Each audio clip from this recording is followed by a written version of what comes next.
losing, I'm learning my lessons. This life, such a blessing. Only this life, we're just living. This life, such a blessing. You know, that song kind of reminds me of the Arthur theme song, but it's like just living. So I don't know. I'm obsessed with it just a little bit. Still can't pronounce the band's name, but that is the song. I was gonna switch out the song every week, but no, this one just feels right. Plus, I'm lazy, so bump that. Anyway, hey friends, it's another week. I hope you all are doing well. Blessed and highly favored as always, as you absolutely should be. Give me 1 second. I'm looking for my outline. I don't know how I lost it in like 0.5 seconds. There we go. I am grateful that you guys have chosen to click on here, all 3 of you. Like I said, if literally no one ever listens or watches, or if people I know find this and hate watch, which I have a feeling they will, it doesn't really matter because I'm just really doing it so I'll have something to look back on when I get older. Sips tea.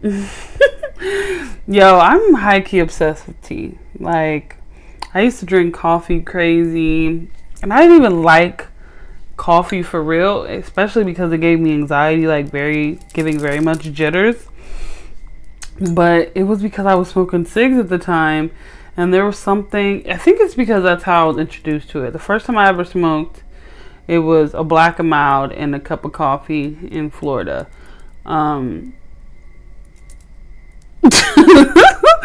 So that's just like, I don't know, maybe it was nostalgic for me. It represented some sort of freedom, because literally I had been away from home like, I don't know, maybe 2 months at that point, and then I took a trip to Florida, and it was just something about that combination that was just like, I'm such a grown woman with my coffee and my figure eight, like, ooh. It's like, it's not giving what you think it's giving, babe. The Black and Mild is not cute. And I really thought it was giving cute because I used to get the plastic tips. And like, you know, the little tip has a little on it. So I'd be like just the way I was looking at it and like puffing it out. I really thought I was that bitch. No, it was not giving. It was giving smelly Ellie. It was giving all the wrong things. I don't know what it was supposed to give, but not that.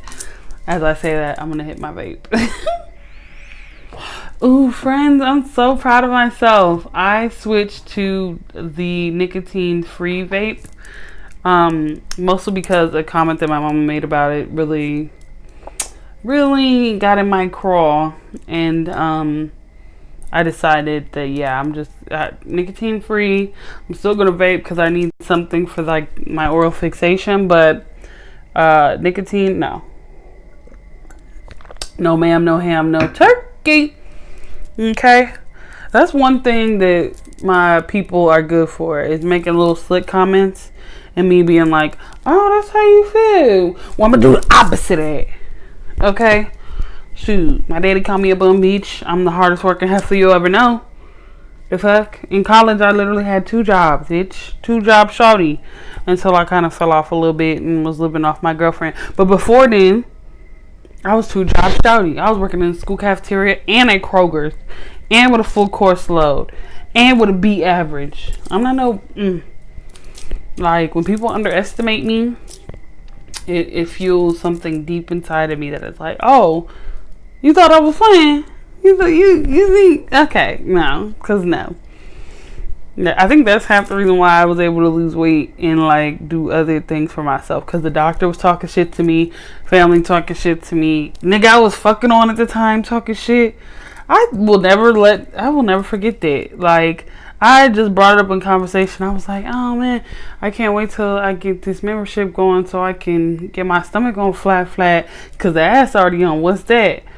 And instead of him being encouraging or saying anything cute, this nigga was like, oh yeah, I can see it now. If your stomach goes flat, you be like, damn.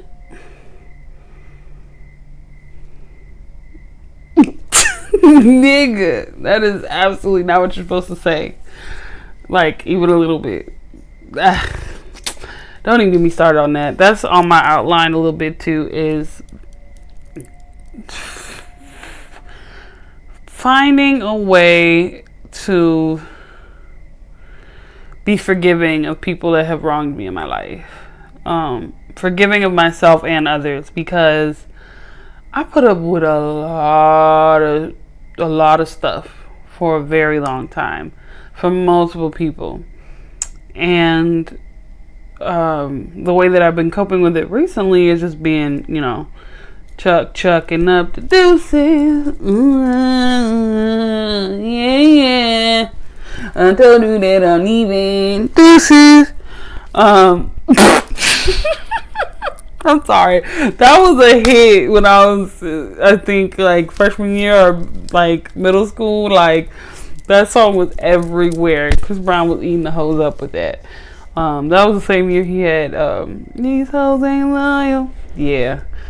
I can't believe they let him come back after the way he did Miss Fenty dirty like that. Like, that nigga just dropped 2 fire hits and everybody was like, oh yeah, he not a woman beating no more. Okay. The way these singers and actors and stuff be getting away with mid or attempted mid fuck is beyond me. Nice. That's a reminder on my phone to do my gratitudes for today. I actually did it already. I know I mentioned this in a previous episode, but something that has been really bringing me peace and happiness and, helping me ground and really think about what's important to me is writing down 3 things I'm grateful for every day. And I tried to think outside the box and not have them be real basic and like the same thing every time. So if you're not doing that, I highly recommend you give it a try. I digressed a lot. My point was trying to be forgiving for people in my life that have wronged me, and through this like shadow work kind of journey, I realized that I was a people pleaser, which was very much to my detriment as well as a disservice to them. Because when you're doing things that you feel other people would appreciate simply because you want to be appreciated and not because you actually genuinely want to do these things, it's manipulation. Honestly, you're having people put you on this pedestal of where they see you in their life, how useful or funny or whatever it is that you are to them, when it's not genuine, because you're doing it for their reaction and not for your own personal feelings. Like Denzel Washington, I saw this in like a TikTok or something from an interview he did, but he was like, giving is the most selfish thing you can do. He's like, every time I give, I'm only doing it because it makes me feel good, because I'm validated in the fact that I can put a smile on someone else's face with whatever it is, little effort that I put through. And something that could be so minuscule to me is like the world to someone else. And I thought that was really profound that he said that, and it really put into perspective a lot of the relationships that I've had over the years, because I didn't care to do half of the things that I did for other people. It was just simply because I liked their reaction, or it was to overcompensate for feeling like I wasn't enough in another area. Like when I was living with my dad and I was broke as fuck, very much unemployed, very much mentally unstable. The only thing I really could offer to the mix was like cleaning certain things and doing like yard work. So I would always cut his grass and shovel the snow and shit, and that wasn't no easy shit. My dad got a front yard and a backyard. That was a lot of fucking work. And like, to me, it almost irritated me that he would even allow me to do that or press me to do it, because it's like, that's a man's job. All that damn landscaping. Get the fuck out of here.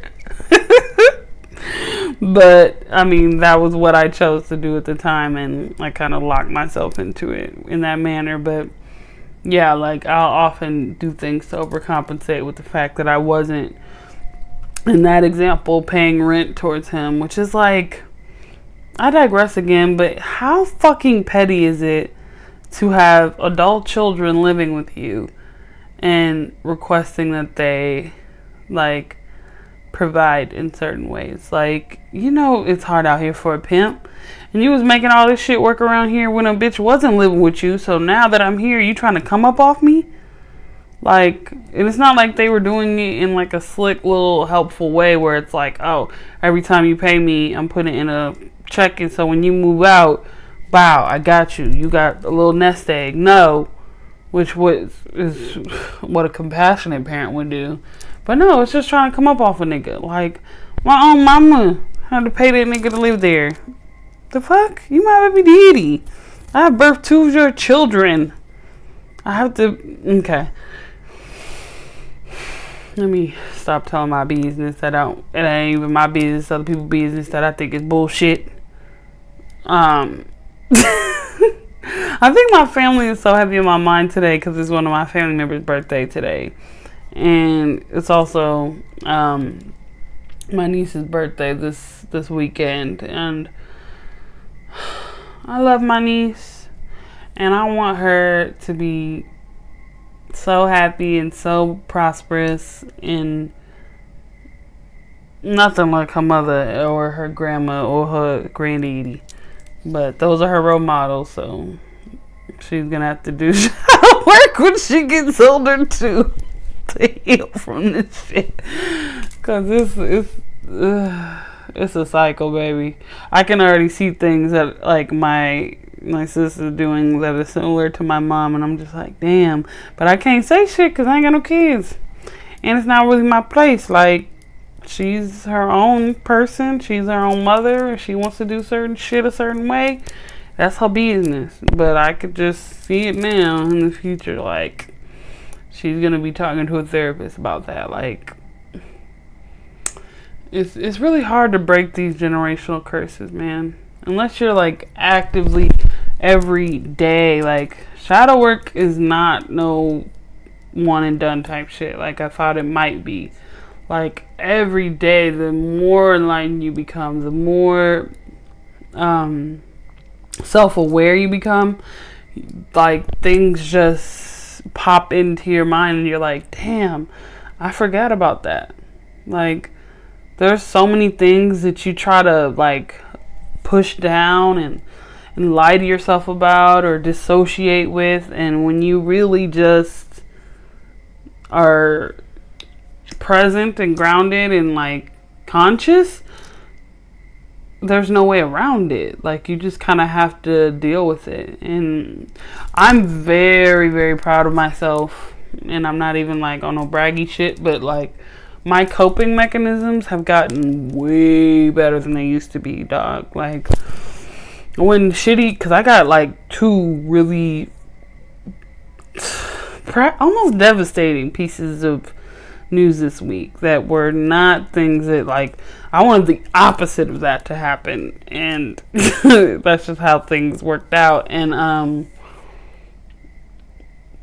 I didn't freak out.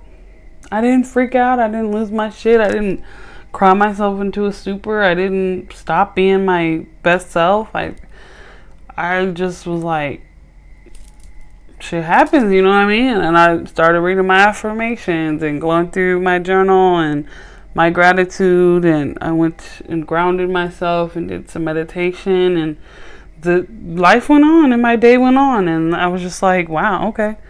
Like, literally. And I don't know, part of me gets nervous of thinking like it might be like a trauma response of like, you know, not feeling your feelings. But I consistently remind myself that it's okay to feel my feelings. Like, when I got that news and I was ready to cry, I was like, okay, well, I'm gonna cry. Like, where are my tissues at? Like, it's cry time. This is not what the fuck I want to hear, but whatever. But no, like, I was maybe sad for a few seconds, and then I was like, well, rejection is God's protection. That. Like, I just went down the list of things that pull me out of, like, that depressive, woe is me, this isn't what I wanted, this isn't how I like it. Very much impatient, bratty, princessy type of vibe that I had for a long time where, yeah, I just completely pulled myself out of it and was like, yeah, it's okay. Like, if anything, it's a blessing in disguise because it taught you a lesson. It taught you where you need to grow. It taught you things that you need to work on. It made you a better person. And, like, at the end of the day, like nothing lasts forever. This is temporary. This too shall pass. Like, whenever things, like, bother me a lot or whatever, I, like, have gotten really good at putting it into perspective. Like, 5 years from now, is this gonna matter? Fucking 10 minutes from now, is this gonna matter? A year from now, like, I am excelling at such an exponential rate, and I mean this in the humblest way possible, that a lot of stuff doesn't matter to me like it used to. Like, I'm not gonna claw my way into certain friendships and relationships. I'm not gonna be someone I don't want to be. Love to the ancestors and my grandma. It's 10:10 p.m. right now. And she passed at 10:10, so love to her. I digress. I honestly don't recall where I was going with that. I was very much distracted in that manner. Let me look at this outline and then I'm gonna close it out for y'all because it's getting close to 20 minutes. I'm rambling. But that's the whole point of this. It's a video diary. It's a podcast. It's whatever the fuck it's gonna be. Speaking of, like, how I've been excelling in certain ways, I have been doing a really good job with healing my inner child wounds. There have been days here and there where I just completely go into little me mode. I have a picture of my younger self on my dresser in my bedroom, and whenever I look at it, it just makes me smile because ever since my health has been better, I have my face back. Like, I know that sounds crazy, but this is the face that I had as a little girl. The way my cheeks are, my nose is all wide and bell peppery, all the things that it was before. But when my health was really bad, my neck was a lot wider, so it made my face look, I don't know. It just changed the structure of my face, not to mention my eyes were literally like a sneeze away from falling out of my head. So dead ass though. So it's nice to have my face back. But the inner child healing that I've been doing has been so beneficial to me. I went to the swimming pool that me and my sister used to go to all the time as little kids. And I ran into these two little girls, and they were such the sweetest. They were so freaking sweet. And it was funny because one of them asked me, she was like, "Do you have friends?" And I was like, I didn't bring any with me. I came alone. And, the conversation went on. But I was thinking to myself, I'm like, damn, even the little kids can tell I'm a lonely loner bitch with nothing. But, yeah. Not nothing. I have plenty of things. I have like myself. I really enjoy my own company. So I'm really not tripping on having friends or a partner or being super close to my family. But listening to Black Girls Heal podcast was like, yeah, I know for sure that is something I need to work on. Because she's saying, like, even when you don't feel like it, You deserve to have emotional relationships with people in your life. And whatever boundary you want to put up there, you can. I still have those people. I just have larger boundaries than before. But yeah, I'm not depriving myself of love or connections anymore. But I thought that was really funny that they said that. I have a couple more things on my outline, but I'm going to close it out because we hit 20 minutes, and I'll save that for next week. I love you guys so much. Thank you for watching, sticking around with me. Please be blessed. Say your affirmations, drink your water, meditate, and mind your business. Okay? I'm just saying. I'm just leaving. Have a good one.